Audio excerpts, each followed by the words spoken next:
म्हाकाय आनी भाऊकय बीन खुबशे शाबासकी दिली. हांव सगळ्यांच्या वतीन तिका देव बरें करूं म्हणटा, कित्याक आमी पुढाकार घेतलो खरो, पूण जर मॅडमीन आमकां ही संदी दिवं नाशिल्ली, अगर आपणे हमें अपॉर्चुनिटी नहीं दी होती तो it was not possible at all.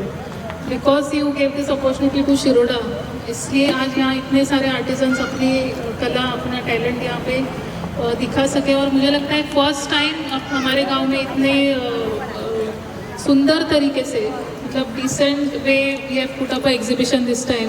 और ये एक आदर्श बन गया हमारे लिए भी कि आगे भी हम इसी तरह से एग्जीबिशंस करने की कोशिश करेंगे. और इसकी शुरुआत आपके वजह से हुई, ये भी हमारे लिए एक बहुत अच्छी बात है जो हमेशा हमें याद रहेगी कि one of the best exhibitions in Shiroda was in the presence of Rajeshwari madam. तो इसलिए it is a team work after all, कि हमने भी जितना एफर्ट्स डाला, सब आर्टिजन्स ने एफर्ट्स डाला, उतना ही एफर्ट्स आपने भी डाला है, इसलिए इवेंट सक्सेसफुल हो सका. और ऑल 7 डेज मुझे लगता है सबको थोड़ा ना थोड़ा कुछ तो अच्छा सेल भी हुआ है. और इस इवेंट को यहाँ पे करने का एक मौका देने के लिए मैं भी सभी की तरफ से फिर से एक बात आपको धन्यवाद बोलना चाहती हूँ. और सर को भी, जो हमेशा आपके पीछे सपोर्टिव एक फोर्स रहते हैं, तो आपको भी बहुत शुक्रिया सर.